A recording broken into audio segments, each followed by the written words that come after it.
everyone, welcome back. This is week 56 of my social isolation get ready with me's. This week I'm gonna play with a palette that I haven't touched and yet my friend Ludo had sent it to me ages ago, which is very nice of him, and I just never got around to playing with it, which is a little bit shameful. So this is the ABH Norvina collection palette. It's the Mini Pro Pigment Palette Volume 1. I had never picked up any of those larger scale palettes that she had put out. Just because that happened around the time where she kept inundating us with those palettes. Like, it was wild. There was just too many coming out all the time. So I had been interested, but I kind of like backed away from them just because of palette after palette after palette.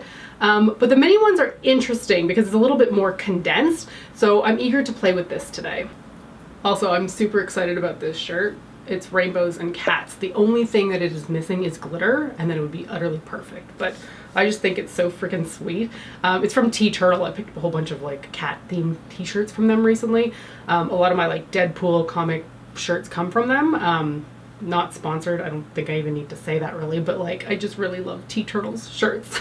I think I probably have been saying this the last few weeks, but it is so freaking warm in this condo. The temperature in Toronto is like unreal for April. And I know they probably won't turn the AC on until May, like mid-May. So we've got a ways to go before the AC goes on in here. Oh, but it's so friggin' warm.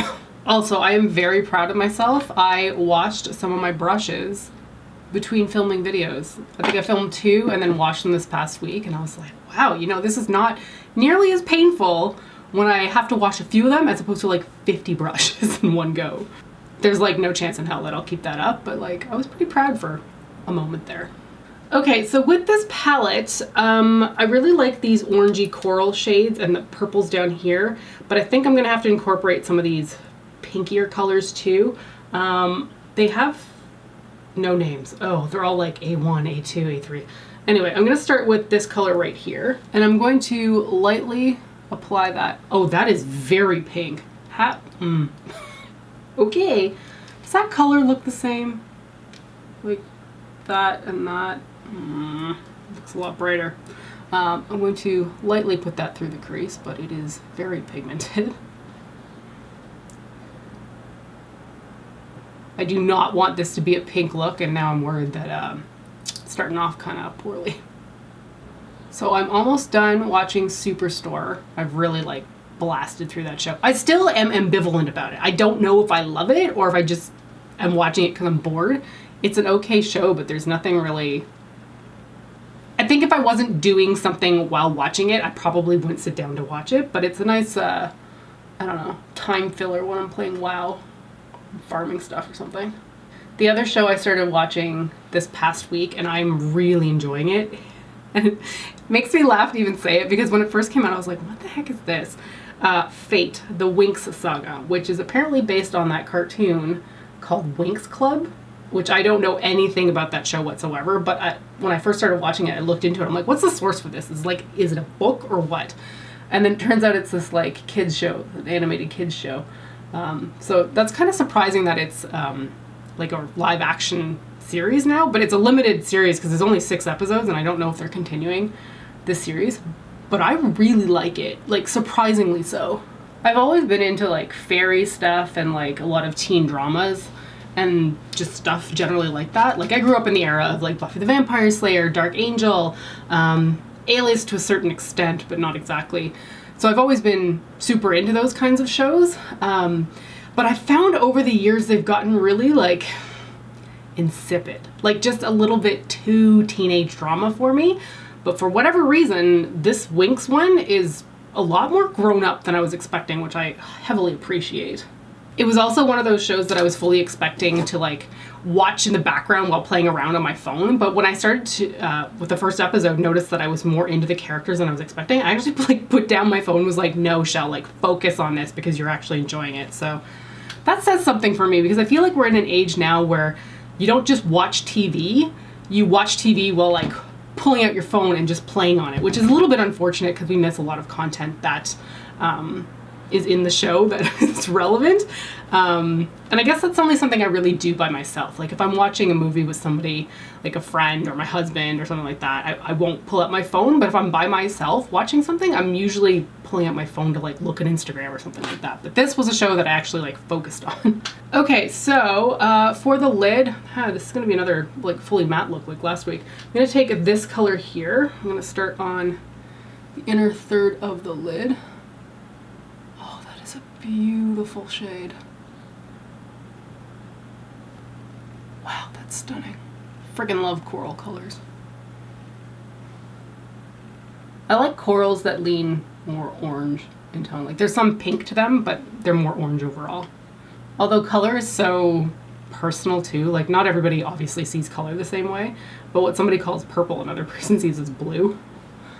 Okay, and then beside that I'm gonna take the darker orange and put that on the center of the lid. Oh, that's not that much different actually in practice. Good color, just you don't see much of a difference there.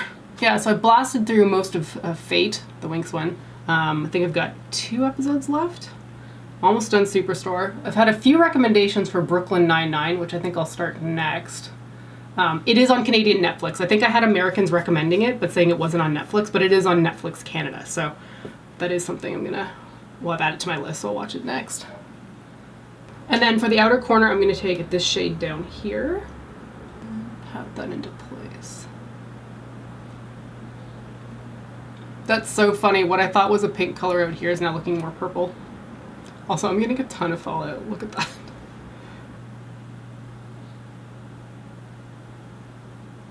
Those colors, I'm in awe. Those are so pretty. Okay, I am loving that. I'm just gonna clean up the brow bone area with my Wet n Wild Brule Single.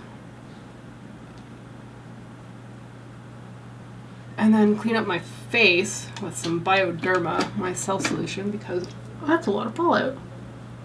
I think I'm gonna keep going with the eyes. It's not my usual habit, but last week I think I did the eyes completely first, and it was kind of nice just finishing them off as opposed to going back and forth between my face. So let's do that. I'm going to take this purple gel liner for the lower waterline.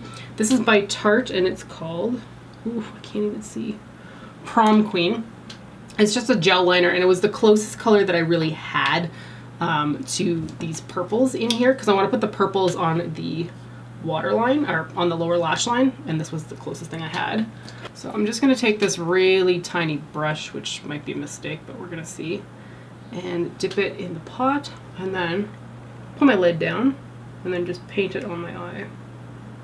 And oh, that's getting a little bit chunky, but and then through the lashes, which I'm actually creating more of a mess than I intended, but anyway. Okay, where's my eyelash comb? Just get some of the gunk out of there.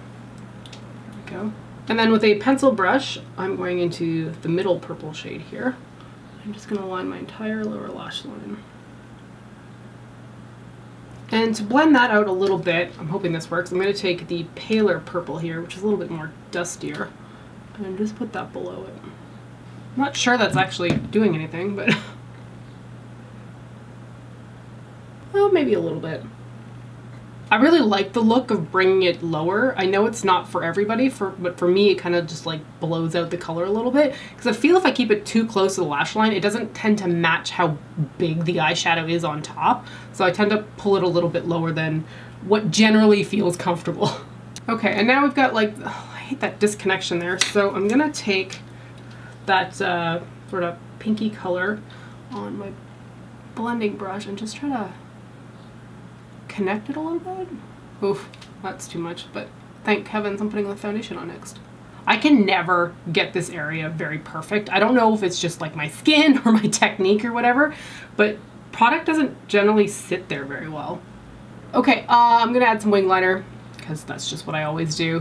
Physicians Formula Eye Booster, you know the drill. I'll add some mascara, add some false lashes, and I'll be right back and we'll do the face. All right, moving on to the face now that my eyes are done. I'm using my Bourjois Healthy Mix Serum Foundation. Shade is 51 Light Vanilla. So in sort of exciting news, but also very confusing, they've announced that anyone over the age of 18 who are in hotspot postal code zones for COVID can actually go ahead and get their vaccine very soon. It was announced kind of, I guess, haphazardly because I got really excited about it. My friend Julie sent me a link about it. I was like, oh my God, I'm in a hotspot. My postal code counts. I can go get a vaccine, which is good news. But at the same time, it was also a little bit concerning because I didn't know I was in a hotspot. I mean, I live in downtown Toronto, so like in general, I know it's pretty bad here. But I didn't realize that my area was considered that bad. So unfortunately, the way that got announced, apparently the healthcare officials didn't know that this was happening. So I don't think they're prepared at all to handle the influx of, 18 to 70-year-olds that they're going to be getting. I've been trying to find online where the heck I can actually book it, and I can't find anything yet, but I'm hopeful that pretty soon I'll be able to pick up that vaccine because, like, I didn't know how long I was going to have to wait because right now, Canada's rollout for the vaccine has been very, very poor. Okay, very poor. And right now they're only vaccinating people who are like 70 plus. So I'm a ways from that. But I'm hopeful that with the hotspot targeting, I'll get mine soon. I'm just literally waiting on a government announcement of where I can sign up for it because there's so much conflicting information about like mobile hotspots and like pop-up clinics and this kind of stuff. I'm like, okay, but like, where do I sign up? Is it a central list? Is it not? Do I call different places? So I really don't know what's going on, but I'm hopeful I'm getting that vaccine soon. Also, I'm thoroughly amused at the number of people who are telling others how much their arms hurt after getting vaccines and shots. I'm like, isn't that a common thing that occurs? It's like, oh, my arm really hurts from this vaccine. It's like, yeah, doesn't it hurt anytime you get a shot? Like, it's up here, right? Like, anytime you get the shot there, it restricts your movement a little bit. Okay, to sort of keep with the sort of warm coral-ish theme of the eyes, I want to use my Too Faced Sweetie Pie bronzer. I love this thing so much. There's a significant dip in it, but it's hard to see on camera. You know, it's funny, I was so excited when they launched their like Peaches and Cream collection because I thought that they were supposed to continue like creating products for that range, but that thing really definitely died out, didn't it? Like, they came out with that one collection, the White Peach palette, which was crap. But then they mostly kind of stopped after that.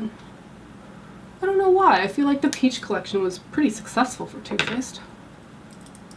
I've said it before and I'll say it again, though. I really wish that they had stuck with the original Sweet Peach scent. The Peaches and Cream scent is fine, but it's not the Sweet Peach scent, which is what I preferred. Although I know a lot of people said that they couldn't use a lot of Too Faced products because of the scent, so I'm partial to scents in makeup, but I know it's not for everybody.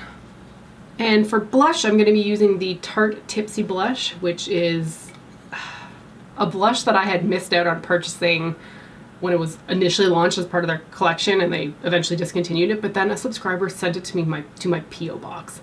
There was no return address, there was no note in the thing, like the package that I got, but there was just this blush, and I was like, I was so excited, because I'd mentioned before that I was super sad that I'd missed out on it, and then to get this in my mailbox, I was like, so touched. It was such a nice gift. So if you're the person who sent me Tipsy, please tell me who you are, because I want to thank you. And then for highlighter, I'm using the Maybelline Master Chrome in the shade Molten Rose Gold. This thing is stunning. I don't use it enough. Probably because I've got too many highlighters in my collection, but this is just pretty. Okay, so that's it for the face. I'm going to do my brows, and then I'll come back and we'll do the lips. Okay, brows are done. For lips, I'm hoping to replicate sort of what I did last week, where I actually had a bright color that actually worked with bright eyeshadow. So fingers crossed it works this time too. I have Revlon's Snow Peach, which was part of a limited edition launch a few years ago now, and it was actually from, they repurposed like a color from the 50s, I want to say. Anyway, it's a stunning color. It matches my lid shade. I'm hoping it's going to work. Okay, I think that actually did work out. It's potentially a little bit brighter than I want. Let me just try blotting it out, actually. Kind of takes a little bit of the cream finish off of it, which is nice. I think it works a bit better. It's a little bit more matte. So that is it for week 56. Thanks so much to Ludo for sending me this mini palette. It took me way too long to play with this, but I am quite happy with how this came out. I didn't think that these shadows were going to be as neon as they're coming across on the lid, but I love me some neon eyeshadow, so I'm quite pleased. So thanks once again for joining me for yet another week of these social isolation get ready with me's. Take care, stay safe, and I'll see you next time.